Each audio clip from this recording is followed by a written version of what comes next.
Joining us now is Philip Bump, national columnist for The Washington Post, and Charlie Sykes, an MSNBC contributor and columnist.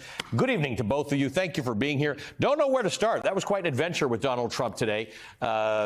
Sort of a press conference, mostly just the rambly mess that Donald Trump has sort of become. Charlie, what do you make of what he's trying to do here? Well, after it was over, after that hour-long ramble, I thought to myself, what did we just watch here? What just happened? Is he okay? I mean, clearly he's suffering from a very severe case and apparently a debilitating case of crowd envy. But once again, I'm struck by the asymmetry of our politics, because if Joe Biden or Kamala Harris had come out and given a performance like that, there would be serious discussion about, do we need to make a change at the top of the ticket? Do we need an intervention? And it really was interesting watching this sort of low energy, rambling, shrunken Donald Trump. This is what Donald Trump looks like when he is losing. And the contrast, the split screen with Kamala Harris and Tim Walz is inescapable, because, there was no joy in Mar-a-Lago today. Philip, let's talk about, Charlie said it's low energy. It's rambling. Even all his rallies are rambling now. It's kind of weird. Like, he just kind of goes from sharks to batteries to, whatever he wants to talk about. But you published a piece in which you said Trump is not campaigning as hard as he used to. He's not keeping up the pace. Now, some will argue because he thinks he's got this thing or had this thing wrapped up. Is there more to it? Yeah, we don't really know, right? I mean, to paraphrase the vice president, it's hard to read Trump's mind at any point in time.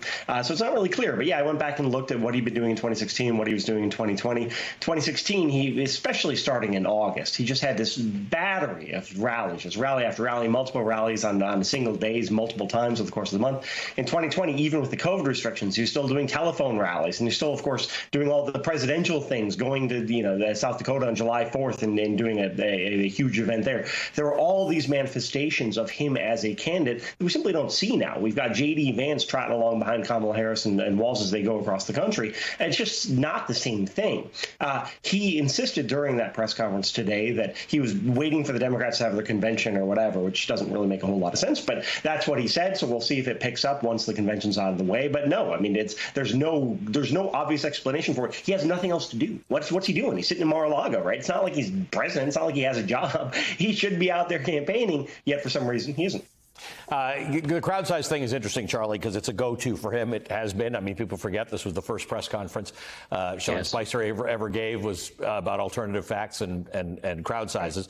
But he's talking about enthusiasm. When you have to tell people you have more enthusiasm than they have, you're getting yourself into trouble. Initially, with the enthusiasm behind Kamala Harris, some conservative critics said it's manufactured. Turns out it's a lot more organic than people thought. That said, we're still some distance away from the election. Right. What has to happen now? There's the enthusiasm. There seems to have been an enthusiasm bump with Tim Walz. There's going to be the convention. That'll be a natural, at least bump or steadying force. What happens after that? Well, I mean, then you have to execute. Then we'll see whether or not this actually translates into the ground game, into the turnout. And at this point, nobody knows whether we're talking about a sugar high or whether we're talking about a fundamental reset of this campaign. But, I can't help thinking again and again about what it was like here in Milwaukee just 3 weeks ago. The mood that the Republicans had, the optimism. They were absolutely certain that they had this thing. They were riding high. Donald Trump seemed to be in an absolutely dominant position, and he's clearly having a very difficult time coping with this change of fortune, and really with the departure of Joe Biden, he's lost a foil that he was counting on, because with Joe Biden in the race, he could run a low energy campaign like this and play the whataboutism card. But what I think a lot of people were looking at today was, okay, who's the old guy in the race now? This 78-year-old man who is rambling, and you can't say, well, what about Joe Biden? You're watching somebody who clearly has lost the fastball, if he ever had a fastball. Certainly a very, very different candidate than he was in 2016, even in 2020. And yet, once again, now the focus, because Joe Biden is not his foil, the focus is on what's going on with Donald Trump. Is he unwell? Does it get any better than this? And I wonder how many Americans are watching that, if they were in fact watching this, because a lot of the media coverage doesn't capture how genuinely strange it is, are asking themselves, do we really want 4 more years of this? Do we really want an 82-year-old Donald Trump with control of the nuclear button? Because this was not an impressive performance by any means. Well, Philip, as Pete Buttigieg said, I think last week, he said, I just don't want a world in which I have to worry about Hannibal Lecter and being eaten by sharks and things like that. That said, the Trump campaign's not landing a lot of punches just yet, and they've tried a lot, including calling her Kamala Harris, which none of us could figure out. But we got a while, right? The old adage used to be nobody watches the news in summer, nobody follows this, nobody sort of latches into presidential campaigns until the conventions, and sometimes not even until Labor Day. I think the calculus has all changed, and the world has changed, but out there in America, there are still people who are not fully dialed into the story just yet, which gives the Trump-Vance campaign a little bit of time to recalibrate. Can they, in your opinion?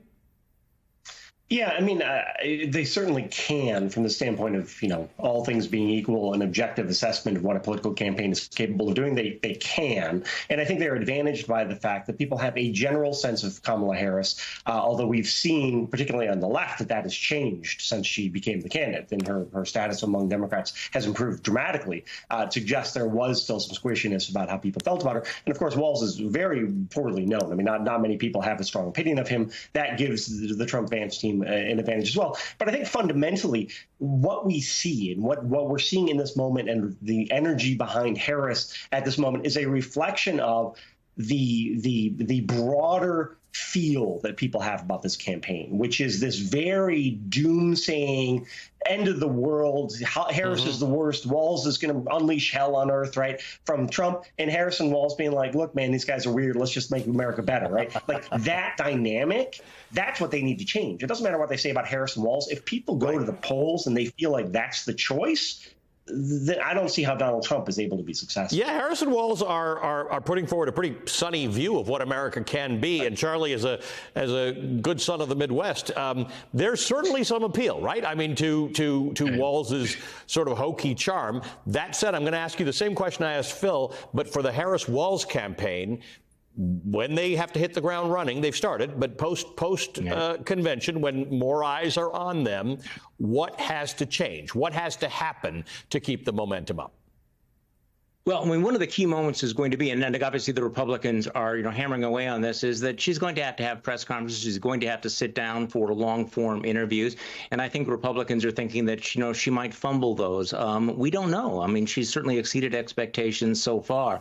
So, and I think what we've already seen, though, is a recalibration. I mean, this campaign is recalibrated on so many different levels. And we can talk about the organic growth on social media, the small donors and all of this, but also as somebody sitting in the upper Midwest, this focus on the upper Midwest, the populist themes, the very, very clear messaging to the white working class that have been drifting away from the Democrats has been very, very pointed. And, I mean, I still have a little bit of PTSD thinking about 2016. We all remember Hillary Clinton never visited Wisconsin.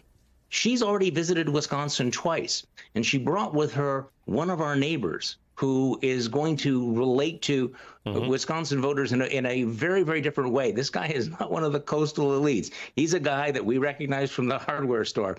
And so this focus on places like Minnesota, Michigan, Wisconsin, Pennsylvania, but also the message that they are crafting, kind of this upbeat, let's talk about the future, let's work together. It really is a completely different vibe. The only campaign that I can think of that had the same feel was Obama in 2008. Yeah. And Republicans remember what that wave was like. There was nothing that John McCain could do or say that was going to change that game once that wave began. And I think that's the fear down in Mar-a-Lago.